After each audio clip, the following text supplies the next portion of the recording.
Okey, Assalamualaikum dan selamat pagi. Jadi dalam video ini saya akan bincangkan jawapan bagi trial untuk kolej tersebut. Okey, jadi kita akan tengok untuk soalan pertama dia bagi prophase. So dia bagi prophase 1 in animal cell that undergo cell division. So kita nampak prophase 1 tapi dia macam dah undergo something here. So apa dia tanya? So name the stage in prophase 1 for the cell above. So kalau kita tengok ini gambarnya. So nanti sebab saya nak share jap. So this one.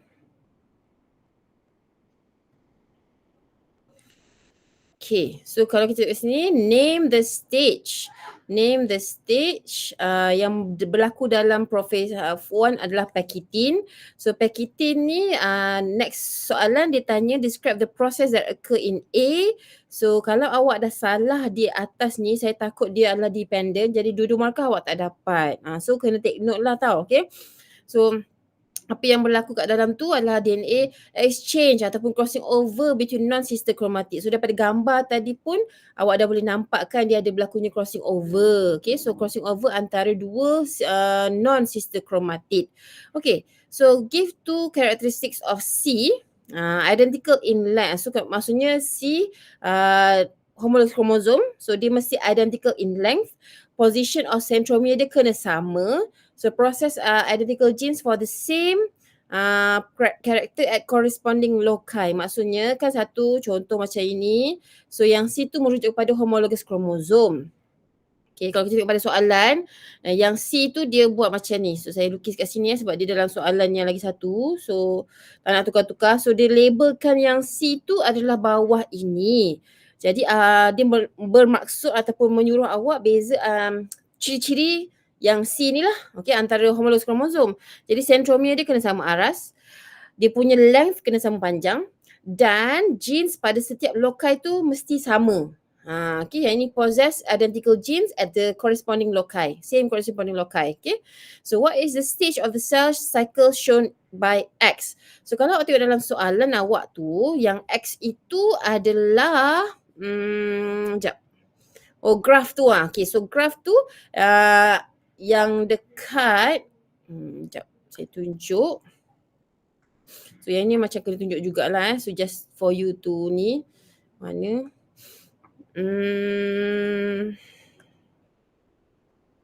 Okay, so kalau kita tengok soalan ini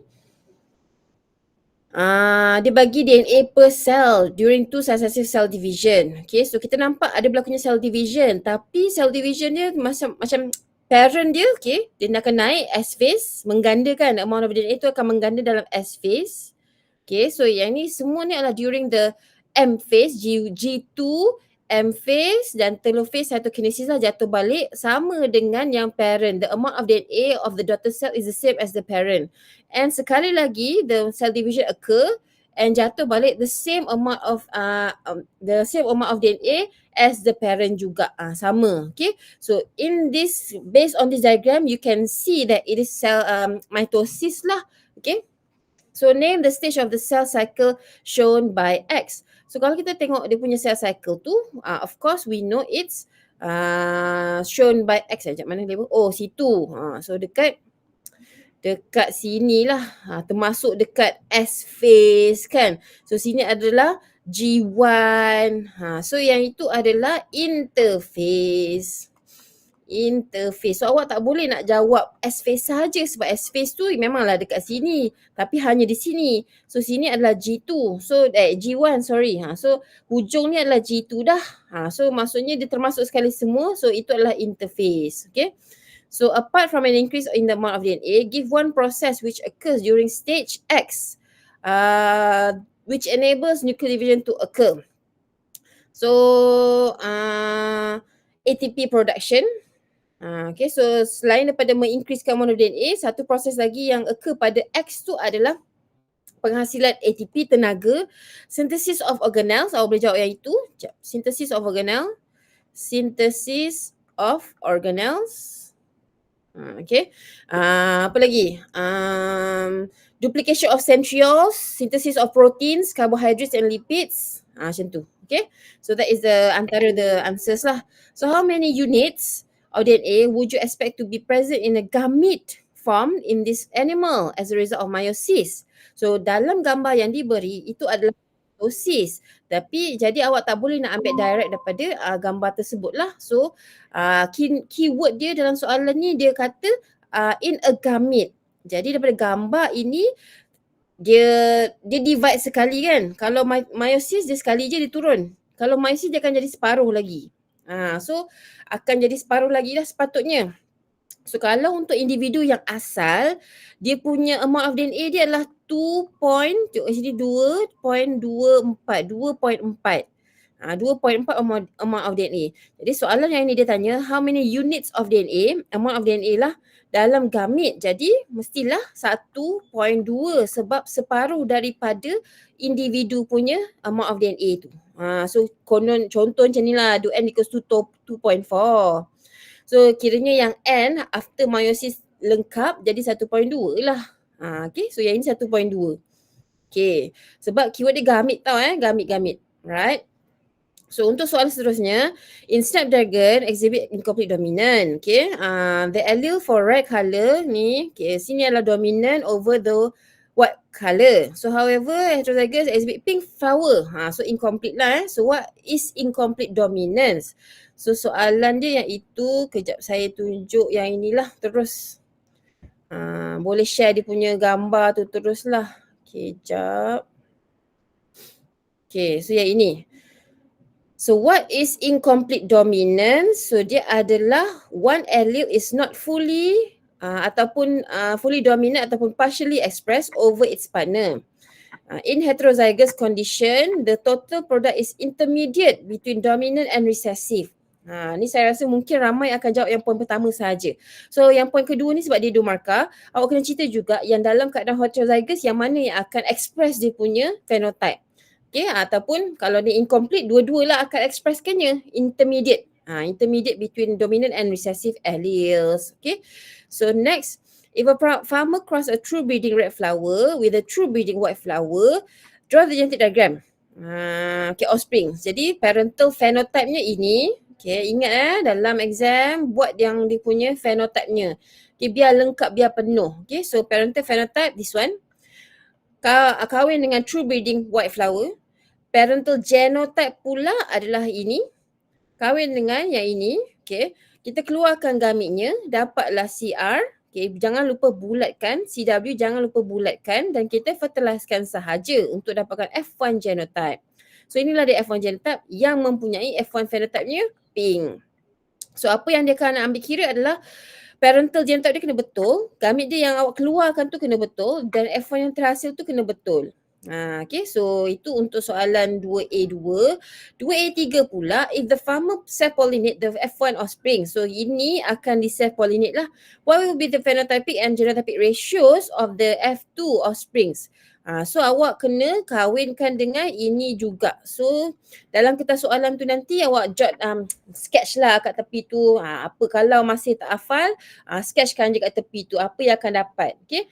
So kalau dah hafal lagi bagus, lagi cepat sebenarnya. So bila awak keluarkan gamete yang daripada sini dan juga ini dan juga ini tau. So akan dapat CR, 1 CR, 2 CR-CW, okay, and 1 CW-CW. So ini genotypic ratio. Manakala phenotypic ratio pula daripada yang genotypic itulah yang dah diberi. So kalau rasa macam tak mahir, tak confident, lukis conteng kat tepi. Okay, lepas tu nyatakanlah dalam jawapan awak. So 2B1, does the above cross follow Mendelian ratio? So kalau awak tengok balik soalan tu dia bagi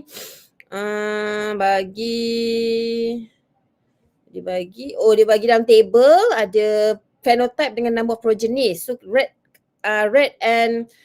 eye dengan grey body 525, red eye dengan ebony body 23 dan seterusnya itulah. So kalau tengok pattern daripada anak yang terhasil ini, dia ada 2 besar dan 2 kecil. So dia tak adalah yang spesifik satu tu. So ada 2 besar 2 kecil, bermaksud dia adalah ni. Does the above cross follow Mendelian ratio? No lah, sebab dia sebenarnya adalah linked gene with crossing over. With crossing over. Sebab kalau ranging with crossing over akan dapat anak yang 4 jenis. Okay. So explain how the situation in B1 occurs. Jadi kalau awak salah di sini memang ini pun akan salah jugalah. So take note sekali lagi untuk yang soalan 2. So how linked gene ini boleh berlaku because the two genes are linked. Okay, satu markah. Ataupun awak boleh cakap sebab berlakunya crossing over. Sebab dalam ayat yang atas ni pun sebab sama. So linked genes refer kepada poin yang pertama ni. Because crossing over refers kepada poin yang kedua. Okay, so whichever lah yang saya rasa better ambil yang first ni lah because the two genes are linked. Okay, draw the diagram for this cross. So test cross of F1. Jadi awak dah tahu dia adalah linked gene, mestilah ada yang palang-palangnya tu. So F1-nya adalah ini parental lah, parental untuk yang 4 populasi anak di atas tadi tu dalam table tu. Okay, yang ini adalah parental yang kedua. Okay, so ini awak keluarkan gamitnya, jangan lupa bulatkan. Okay, jangan lupa bulatkan Lepas tu the F2 generation ataupun genotype. Sorry, the F2 genotype adalah ini. Okay. Manakala the F2 phenotype, awak ambil je daripada nilai atas. Okay, so nak lagi spesifik, lagi bagus sebenarnya, lagi complete, masuk sekali dengan jumlahnya. Ambil je lah daripada gambar dalam soalan tu, salin je phenotype-nya. Okay. So no need lah awak daripada sini awak nak kena determine R besar tu apa, G besar tu apa, tak payah. Tengok pada soalan tu sahaja. Okay. So what is the allele frequency for the dominant and recessive allele in the population of mosquito at the genetic equilibrium? Okay, so kita tengok soalan kejap. Apa soalan ni kata? Nidah. So what is the allele frequency for the dominant allele and so kiranya kita kena cari apa-apa pun kena cari yang Q squared. Jadi nilai yang diberi adalah 84%. Found to be resistant against the insecticide. So 84 tu resistant. Jadi tinggal berapa yang tak resist? So yang tak resist itu tinggal 16 sahajalah. So yang ni 16 yang tak resistant. Okay, so macam mana kita nak buat? Okay dah, settle. Okay dah. Okay, so Q squared-nya adalah nilai Q squared tu adalah individu. So individu tu kamu kena squared kan, bukan sebab ramai yang datang dia akan tanya yang nilai yang 84% tu itu adalah apa? Itu adalah Q ke Q squared? So itu yang selalunya lah soalan bila dia tanya pada soalan dalam penyataan soalan tu itu adalah individu. So mesti squaredkannya. Seperti yang dalam gambar ni 84 adalah dominant, okay, yang 16 ni adalah recessive, okay. Recessive individu sebenarnya. Yang F ni pula dominant ni adalah ini dan juga ini. Okay. So kita ambil nilai Q squared 16/100 dapat nilai Q, masukkan dalam formula untuk hasilkan jawapan nilai P. 1 tolak 0.4 sahajalah, ni tak ada masalah. If all the mosquito in the population of 500 do not have resistance against the poisons are killed, what is the frequency for mosquito without resistance that are born in the next generation? Okay, so kalau yang ini 500.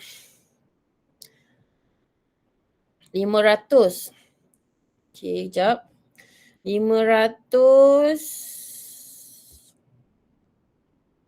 No, dia punya total berapa? Soalan ni kat tempat lain. Jawapan. Okay, so 84%. So if all the mosquito in the population 500 do not have resistance against the poisons are killed, what is the frequency for mosquito without the resistance that are born? Okay, jom kita tengok soalan dia yang ini. Okay, so Q squared ni dah dapat. So all population frequency dia kita senaraikan balik sahaja. Okay, P squared adalah 0.6, tu PQ adalah berapa? 0.6.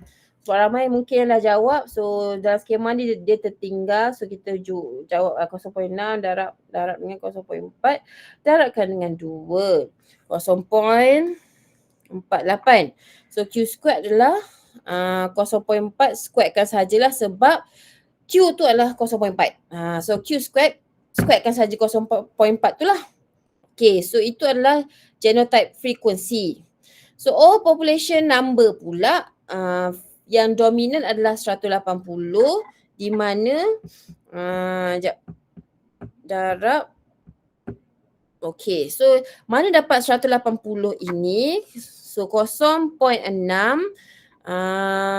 individu tau, squarekannya darabkan dengan 500 daripada populasi yang baru.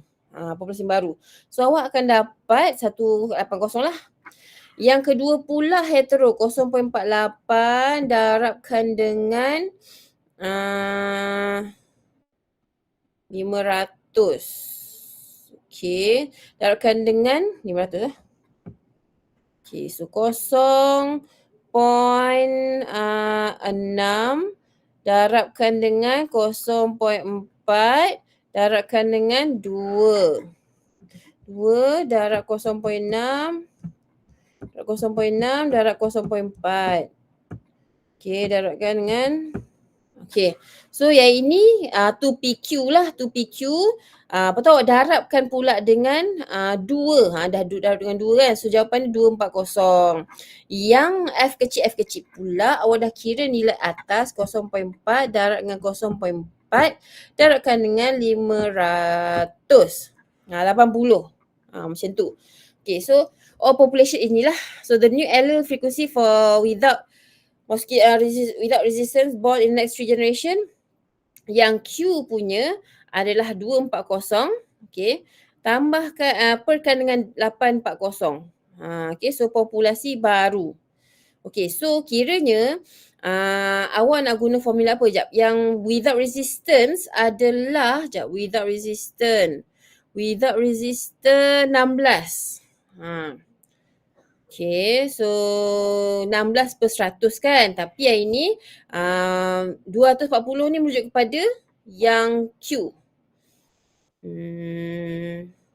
Without resistance, okay. So perkan dengan, sebab kenapa 240? Sebab kalau kita ikut formula Q squared, 2 darab kosong tambah dengan H perkan dengan 840. So yang memang 2 darab kosong ni memang kosong lah, dan tambah H adalah 240. Sebab itulah dalam soalan, dalam jawapan ni 240 lah perkan dengan 840. Okay, so 840, sekejap saya tengok sekejap. 180 tambah ni.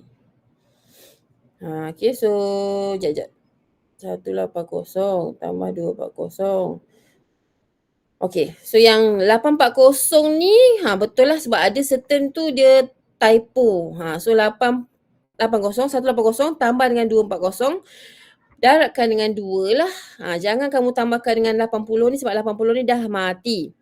So that's the reason why you get 840 tau. Okay, so new frequency for mosquito without resistance born in the next generation adalah Q squared 0. Yang ini kamu squarekan saja.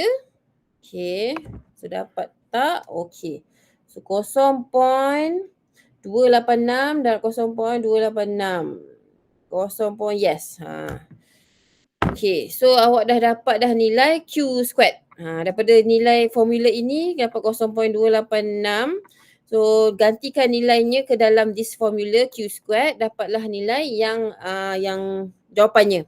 Okay, so explain the stages involved in translation during elongation process. Jadi elongation ni ada 3 stage, iaitu codon recognition, peptide bond formation, translocation. So kiranya ketiga-tiga ni bila awak tak tahu lah bagi makan ke tidak. Sebab kadang tu ada certain time bila awak sebut dia codon recognition, peptide bond formation, translocation akan dapat satu markah. So doa-doa lah untuk kali ni, simple as that pun dapat markah juga. Okay, so in codon recognition, amino acid tRNA with specific amino acid bind to the codon in A. Sebab tu dalam gambar, sekejap. Tak ada. Dalam gambar tak ada. Okay, tak ada. Okay. So the amino acid tRNA with specific amino acid binds to the codon in A site, okay, by complementary base pairing between tRNAs, anticodon and mRNA, codon. Ingat balik dalam translation ni adalah anticodon yang membawa amino acid, dia akan bind pada mRNA pada stop codon. Okay, so sel pada tu ada attached with small ribosomal subunit. Okay. So ini adalah codon recognition. So untuk fasa yang kedua pula, peptide bond formation. Peptide bond is formed between amino acid and amino acid in the site A. So yang the carboxyl end of the growing polypeptide in the P site. This step attaches the polypeptide to the tRNA in the A site. Okay, so dia akan buat bond antara amino acid yang ada pada the first tRNA dengan the second tRNA. Amino acid ni akan buat bond. Okay, so next pula translocation. The ribosome shifts from one codon down the mRNA in the 5 to 3 directions. Jadinya daripada sini dah initiation complex ini, so dia akan bergeraklah ke one codon ahead. Jadinya AUG dekat exit site. Yang P dah kosong. Okay. Sebenarnya dia kena menunggu yang masa kat sini, codon recognition. So next codon apa? CCC contohnya CCC. So tRNA yang kedua adalah dekat C lah. Dekat C, dekat P site ni lah. Okay, so dekat P site. Okay. So this step attaches the polypeptide to the tRNA in the A site. Okay. Translocation pula, the ribosome shifts from one codon down the mRNA in the 5 to 3 direction. Okay, so in the 5 to 3 direction, the tRNA in the A site is moved to the P site. The free tRNA in the P site is moved to the E site. Banyaknya cerita pasal pergerakan tu je, pergerakan. Where it is released.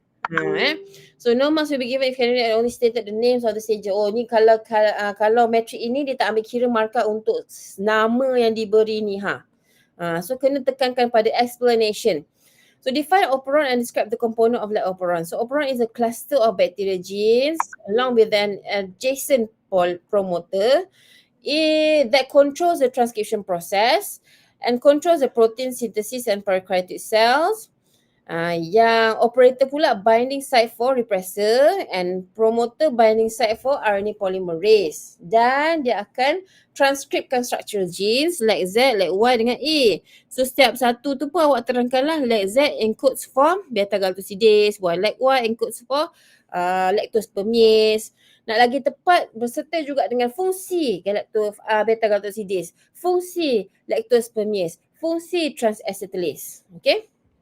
Okay, so next, define chromosomal mutation in figure 1. So chromosomal mutation which cause abnormalities in the chromosomal structure ataupun alter the chromosomal number. Structure lah. Dalam gambar tu kan bagi structure kan. So structure. Okay. So identify the types of mutation in A and B. So A adalah deletion. Yang B adalah translocation. Okay, so translocation. Okay, so individual A is a newborn. So name the disease and cause and which chromosome is affected. So disease ni adalah Cry-Ducat. Chromosome yang terlibat adalah chromosome number 5. So next, give an example of disease which may affect individual B. Describe the disease and explain how the mutation occurs. So kalau awak tengok pada soalan balik yang ni komponen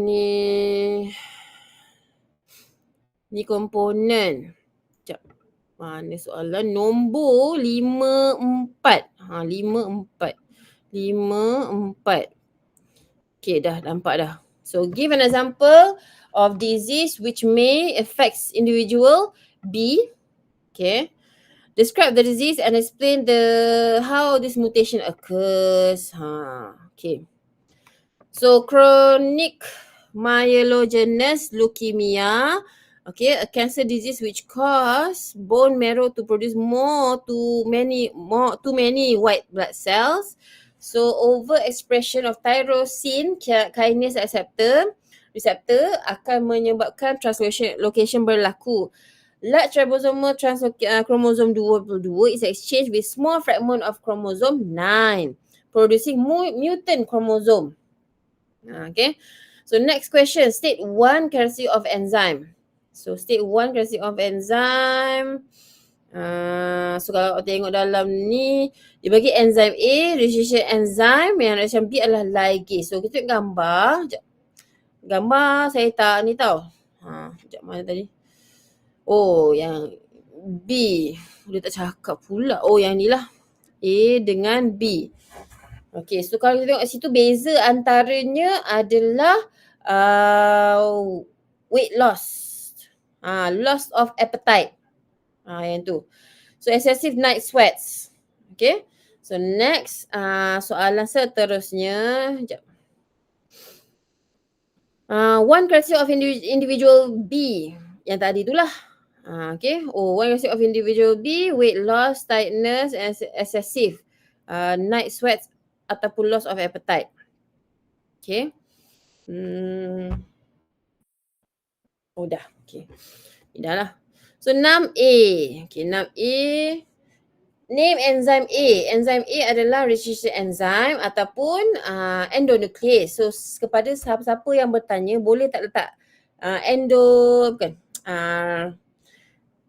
yang sticky N. So EcoR1. So EcoR1. Boleh tak letak EcoR1 sebab contohlah gambar tu diberi sticky N. Dalam gambar ni kan tak ada sticky N kan. So memang jawapannya adalah general sahajalah registration enzyme. So kalau soalan tu gambar tu diberi sticky Ns, so boleh menjawab spesifik. Boleh menjawab spesifik iaitu yang tu lah. Boleh menjawab spesifik EcoR1. Okay, so jangan BAM H1 sudah sebab dia menghasilkan sticky N. Okay, so dalam kes ini dia tak bagi, so generalkan sahaja registration enzyme. Enzyme B pula dia ni ligase ataupun modifying enzyme. If enzyme A produces sticky ends, what is the targeted specific sequence? So inilah dia sequence-nya. Okay, so kalau tengok gambar, awak tengok boleh gambar. If enzyme A produces, mana A? Okay. What is the targeted specific sequence? Okay. So kat sini dia bagi tahu tak? Dia tak bagi tahu. So kita tahu nampak daripada gambar sahajalah. Gambar sahaja, sekejap saya check balik. Dia tak bagi tahu. So dia tak bagi tahu sama ada yang dihasilkannya adalah yang sticky ends ataupun yang blunt ends. Okay.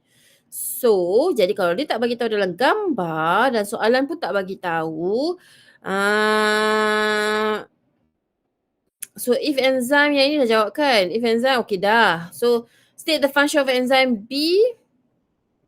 Enzyme B yang mana B? Mana B? Oh ni lah. Okay. So, apa fungsi dia? Join ataupun ligate the foreign DNA fragment containing gene of interest and open bacteria plasmid, okay, by catalyzing the formation of phosphoester bond. Okay, so dah. So next, list two criteria of bacteria plasmid as cloning and expression vector. So able to accept foreign DNA in multiple cloning site, able to replicate freely in the host cell, because origin of replication, origin tu lah. Origin. So next adalah possesses selectable marker for screening purposes. So next, nombor 5. Nombor 5, sekejap mana tadi? Nombor 5, ini. Nombor 5. Name process X. Process X, mana process X? Oh, di sini. So process X tu, apa dia punya tu? Transformation. So which cell will be killed directly when those cells are being cultured in the agar plate? State the reason. So cell 3 lah, it does not have plasmid, okay. Dan containing antibiotic ataupun ampicillin resistant. It does not have plasmid that contains the ampicillin resistance gene. Okay, sebab tu dia boleh hasilkan anak yang dua jenis sama dengan parent yang besar, yang large, yang dua jenis lagi adalah, sekejap. Ni adalah, ini screening. Screening. Okay, so cell will be killed directly when those cells are cultured in the agar plate. Okay, cell 3. Sekejap tengok balik gambar soalan ni sebab dia punya jawapan tu tak sama dengan gambar. So saya tak boleh nak tengok, saya kena pindah-pindah. So sel 3 tak ada plasmid. Sel tak ada plasmid. So kiranya sel 3 akan matilah. Okay.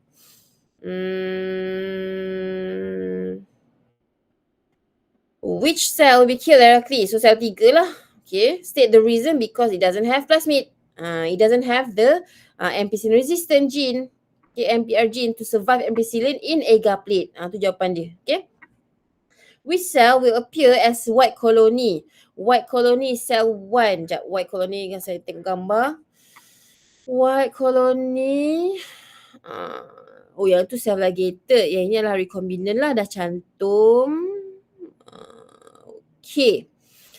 So, yang mana yang akan appear as white colony? So, yang jawapannya adalah cell 1 because it contains recombinant plasmid. Okay, containing gene of interest kita. Lactase is disrupted and enzyme galactosidase cannot be produced and cannot hydrolyze X-cal and the X-cal remains white color. Okay, so how does double fertilization occurs in plants? So, ini supposedly tak masuk lah. Okay, so untuk our perbincangan hari tu memang dalam perbincangan sesama penggubal tu dia kata yang untuk plant dia tak masuk lah, tapi you can read yourself lah, just in case. Okay, so explain the roles of hormones in ovarian cycle. So during follicular phase, hypothalamus secrete gonadotropin releasing hormone. Okay, GnRH will stimulate anterior pituitary gland so to secrete FSH and LH. FSH stimulates the development of primary follicle to become secondary follicle. So these cells grow and mature in secondary follicle. Okay, this cell will secrete estrogen juga, and there is a slow rise in estrogen which keeps FSH dengan LH level low. Okay. Sebab tak naklah keep on secreting saja FSH dengan LH itu. Okay. During ovulation phase, the increasing of LH akan stimulate the Graafian follicle to burst and release the secondary oocyte into fallopian tube. And during luteal phase, LH stimulates the empty Graafian follicle to develop into corpus luteum. So dalam setelah dia ovulasi, dia releasekan secondary oocyte yang dalam ovari tu dalam fasa luteal phase dia akan membentuk jadi corpus luteum. So corpus luteum will secrete progesterone and a little bit of estrogen that will give the negative feedback. Okay. Ini kena sebut dalam penceritaan awak tau. Inhibit the secretion of FSH and LH. And without the LH, corpus luteum will disintegrate and the level of progesterone and estrogen will be reduced. So kalau dah tak ada LH itu, corpus luteum akan mula disintegrate. Sebab LH tu ialah yang mengadakan ataupun memaintainkan the corpus luteum, but when the LH is not present, the corpus luteum will disintegrate, and then when the corpus luteum disintegrate, progesterone dan estrogen level akan drop lah, sebab pada sebelum ni corpus luteum tu akan rembeskan progesterone dan estrogen, but since dah tak ada, so progesterone and estrogen level will be reduced. So itu sahaja untuk this discussion. So thank you, I'll see you in the next video.